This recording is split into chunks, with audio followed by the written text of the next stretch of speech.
그러면 대한민국에서 살면서 우리가 내는 세금은 몇 가지나 되는지 알고 계신가요? 무려 25가지입니다. 물론 여러분께서 25가지의 세금을 모두 내시는 건 아니겠지만 최소한 10가지의 세금은 내신다고 볼 수 있습니다. 그렇다면 내가 내는 세금이 무엇인지 궁금하시겠죠? 오늘은 우리가 내는 세금에 대해 간단하지만 조목조목 짚어서 설명을 해드리겠습니다. 나라 살림은 국가인 중앙정부의 살림과 시도, 군과 같은 지방자치단체의 살림으로 나눌 수 있습니다. 국가는 국민 전체를 위한 일을 하고 지방자치단체는 지역 주민을 위한 일을 하죠. 따라서 우리가 내는 세금도 중앙정부의 살림을 위해서 내는 국세, 그리고 지자체의 살림을 위해서 내는 지방세로 나눌 수가 있습니다.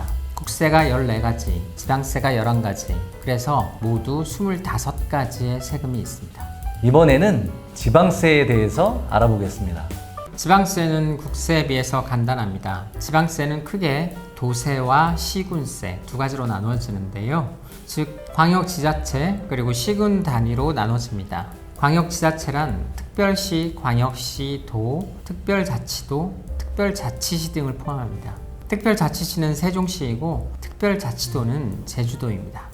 광역지자체에 부과되는 세금은 국세와 마찬가지로 보통세와 목적세로 나눠집니다. 보통세에는 4가지가 있습니다. 취득세, 등록면허세, 레저세, 지방소비세입니다. 목적세는 지방교육세와 지역자원시설세 이렇게 2가지로 나눠집니다. 보통세 4가지에 대해서 부연 설명을 드리겠습니다. 첫 번째, 취득세는 주택, 토지 등의 부동산과 자동차를 취득했을 때 내는 세금입니다. 두 번째, 등록면허세는 다시 2가지로 나뉘는데요. 면허, 인가, 허가 등의 행정행위에 대해서 부과되는 세금, 그리고 부동산 등기와 법인 등기 등 등기에 부과되는 세금이 있습니다. 세 번째, 레저세는 경마, 경륜, 경정, 소싸움 사업자에게 과세하는 지방세입니다.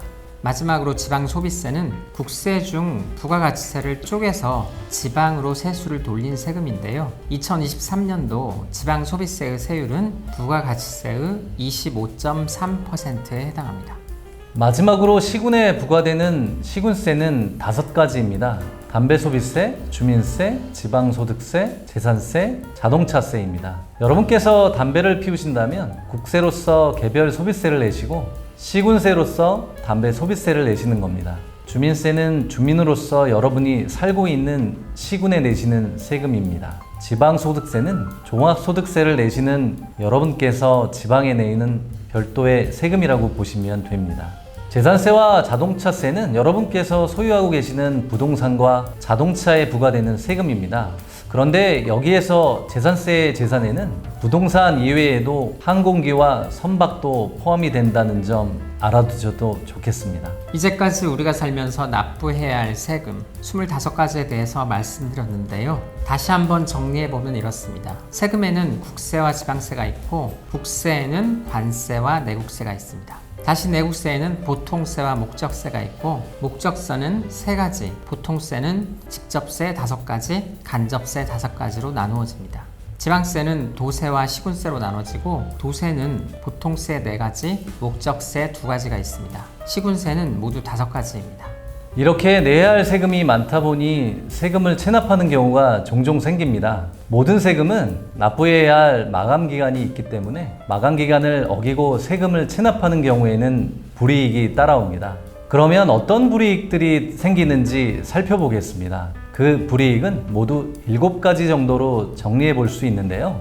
첫 번째, 납부 불성실 가산세가 붙습니다. 납부 불성실 가산세는 납부기한 다음 날부터 자신 납부일까지 기간 동안 미납부 세액의 1일 만분의 3, 연으로 따지면 10.95%가 할증이 됩니다. 두 번째, 가산세가 부과됩니다. 체납된 국사의 3%의 가산세가 부과되며 체납 국세가 100만 원 이상인 경우 매 1개월이 지날 때마다 1.2%의 증가산금이 5년 동안 부과됩니다.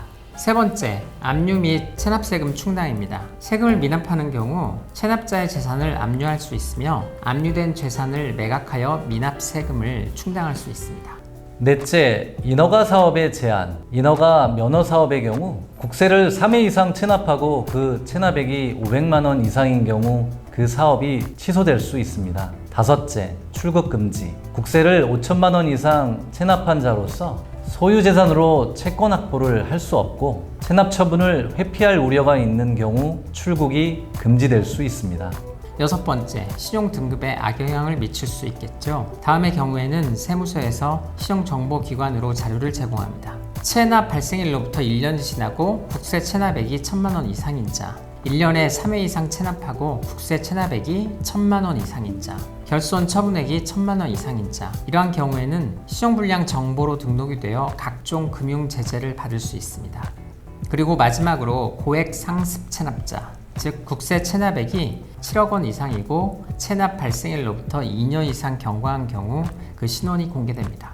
앞서 벤저민 플랭클린의 명언처럼 죽음 이외에 인간이 피할 수 없는 한 가지가 세금이라면 회피보다는 납부할 방법을 찾아야 하는 게 낫겠죠? 여러분, 세금 문제 너무 어려운 내용이라서 좀 불편하실 수도 있는데요.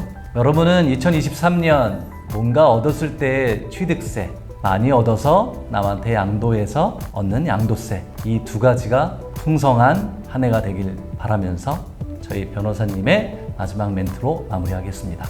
하늘은 스스로 돕는 자를 돕는다. 어렵고 힘든 시기에 마음속 깊이 되새겨 보면 좋겠습니다. 자, 변호사님 마지막으로 우리 인사드릴까요? 여러분 감사합니다. 감사합니다.